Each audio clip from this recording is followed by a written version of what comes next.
முந்தானா பரந்தூருக்கு போனாரா யாரோ ஒருத்தர்? ஜோசப் விஜயா? அது எனக்கு தெரியல. என்ன சொல்கிறார், நான் முன்னேற்றத்திற்கு எதிரானவன் அல்ல. அவர்கிட்ட எனக்கு ஒரு கோரிக்கை இருக்குது, அதனால தான் இதை நான் கேட்குறேன். நான் முன்னேற்றத்திற்கு எதிரானவன் அல்ல. விமான நிலையம் வேண்டும், ஆனால் பரந்தூரில் இல்லைன்னு.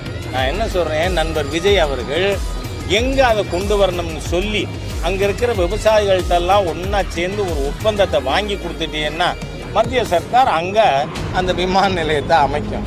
என்ன what is happening in Tamil Nadu? எல்லா அரசியல் தலைவர்களும் தற்குறிகள். இவர்களுக்கு பிரச்சனைகள் புரிவதில்லை. அதனால் என்ன பண்ணுறது, நம்ம தற்குறிகளுக்கு எதிர்த்து எதிர்நீச்சல் போட வேண்டியிருக்கு. ஹாய் ஃப்ரெண்ட்ஸ், வணக்கம். வீடியோ பார்த்துருப்பீங்க. அவர் தான் நம்ம ஹெச் ராஜா எப்படி பேசியிருக்காரு பார்த்தீங்களா? அவர் இப்போ ஜோசப் விஜய்னா யாருன்னு தெரியாதான், ஆனால் அவர் சொன்ன வார்த்தை மட்டும் அவருக்கு தெரிஞ்சு போச்சான். அதில் இன்னொரு வார்த்தை என்ன சொல்லியிருக்காரு, விவசாயிங்க இடத்த அங்கே தான் கட்ட முடியும், நாடு வளர்ச்சி அடையினா விட்டு கொடுத்தா ஆணுங்கிறாரு.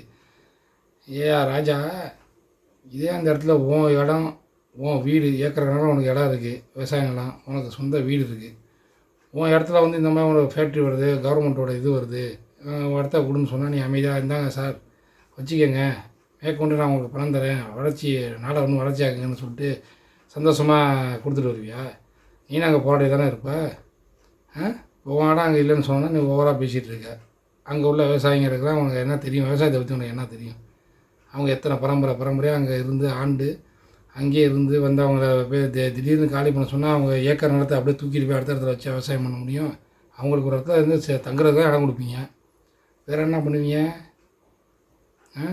எதுவும் புரியாமல் தற்கூரியா, எல்லாமே தற்கூரி அரசியல் தான். இவர் அப்படியே தற்கூரியிலே இவர் அப்படியே அறிவி ஜீவி. இவர் போராட்டத்தில் தான் அசிங்கப்பட்டு தான் இருக்க, நீ தான் பேசுகிற பேச்சு. ஓகே ஃப்ரெண்ட்ஸ், நன்றி.